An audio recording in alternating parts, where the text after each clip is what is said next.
Welcome back. Now, experts say climate change continues to impact human lives and health. Extreme weather and climate events such as drought and floods have denied many access to healthcare. They warn that the impacts of these extreme weather events affect women and children more. In the following report, Gloria Milimu examines how the recent floods in Tana River County affected maternal health services among women. It is yet another home visit for this nurse from Sarah Dispensary in Tana Delta, Tana River County. The visit includes checking on a mother and her baby in this idyllic village located in the remote parts of Abaganda sublocation. Not even the extreme heat that seems to drain the little energy left after hours of braving the rugged terrain to the remote village could stop the nurse from the routine postnatal checkups to determine the health of Aisha Mohammed and her almost 3-month-old son.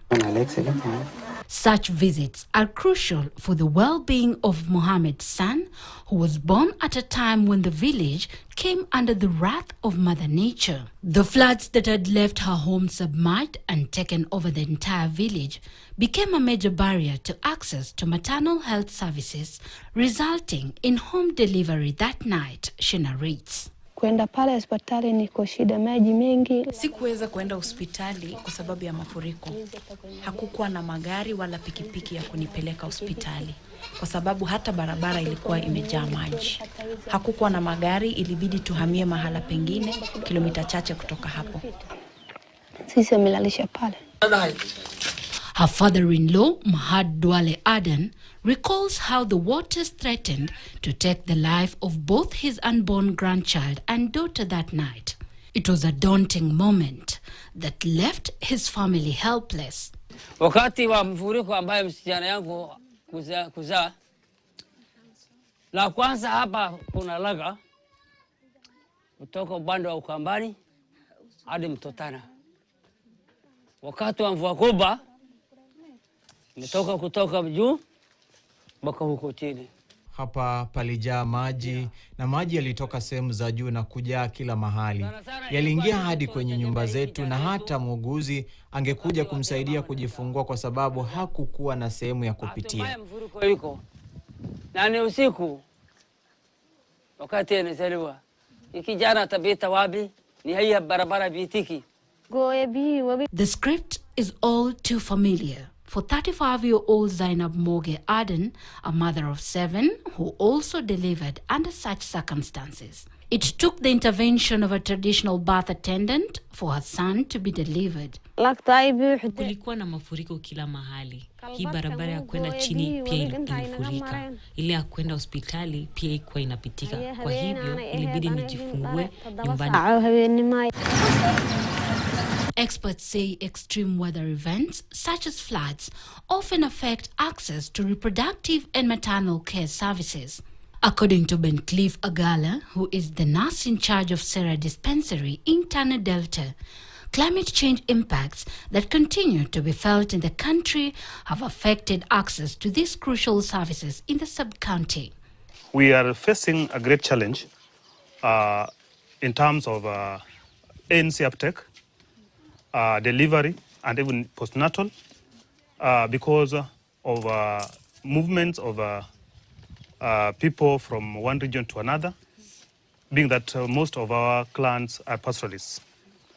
2, there's displacement that just happened, although it just once since I reported, but it has greatly affected our community because most of our clans, mostly the pregnant and even the under 5s, were moved from their normal areas where they reside to another decent place from the facility. The World Health Organization recommends a postnatal examination for both mother and infant within 24 hours after birth to help respond to any changes in their condition. This is not necessarily the case. Many women like Aden and Mohammed constantly battle risks posed by extreme weather events due to climate change, among other factors like nomadic pastoralism, which is a way of life for many living in these parts of the country. Most mothers, due to poor maternal nutrition, you find that most of them are having anemia. Some of whom have very small babies who are born before their time. So any mother who gives birth while she has anemia, we are at risk of having PPH. The global climate crisis is one of the pressing problems the world is grappling with. Kenya, just like many countries, experienced its worst ever drought that hit most counties in the north, including Tana River. The heavy rains that followed thereafter left a trail of destruction in its wake. In counties like Tana River, the recent floods made it impossible for expectant mothers to access maternal health services, forcing over 10 women from Tana Delta sub-county to deliver at home, according to Fedi Sanita, the coordinator of reproductive health services in the sub-county. Some facilities had to close down, like almost 8 of them. Approximately 15 mothers, the ones that I confirmed from the CHAS and the CHBs, delivered at home just because of the inaccessibility of the health facilities. And for those who delivered at home, I know I was informed of around 2 who had fresh stillbirths. These home deliveries under unskilled personnel, according to Sanita, have largely impacted on the county's maternal health indicators. We end up having more FSBs, that is the fresh stillbirths, during this period of time, because the mothers cannot come to the facilities. And on top of that, our mothers usually have, some of them or most of them, especially the Cushites, they undergo FGM. So delivering at home with an unskilled person, they risk both the mother and the baby. The mother may have that difficult delivery, sustain some tears. Sensitization of the community on the importance of delivery in health facilities, she says, is key in averting mortalities that occur during or after delivery. Her counterpart Agala echoes her sentiments. He adds that there is need to also increase the number of health workers and health facilities in the county in order to meet the health demands of the community, especially maternal and child health services. Sarah is serving a population of over 7,000. The 7,000 women of reproductive age scales at 23 point something, translating to 24. So that is the number that I should be attending to in a month. But in my case, I attend to less than 15 because of distance, the wild animals, illiteracy, and even poor seeking medical behavior. But it got worse during these floods because the distance even prolonged.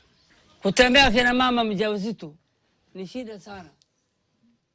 Kuzaa mama, sisi tunasema ni mtu kutema mate.